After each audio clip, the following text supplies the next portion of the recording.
në vitin 1981, me 4 korrik, kom shku me zavendësu një shok I cili ka pas disa punë në Beograd atëherë. Kom shku me zavendësu edhe një gabim I vogël I një personit që ka punu aty. Ka shkaktu fatkeqësinë edhe kom qenë atëherë 6 muaj në spital. Mandej mendimi I parë, mbas amputimit dorës, ka qenë a do të mundem më marrë me sport ma. Kur jom kthy prej spitalit, 2 muaj ditë jom dalë vetë, unë kam ushtru në gërmi,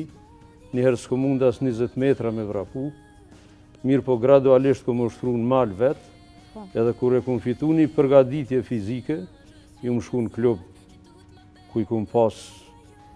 atëherë shokët e mi që kemi ushtru bashkë edhe klubin,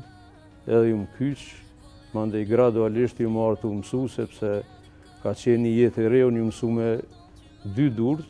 mandej me një dorë duhet krejt mënyrë tjetër e jetesës me mësu me edhe ushtrimet e karates, po edhe vozitja e veturës e gjitha tjerat me adaptu.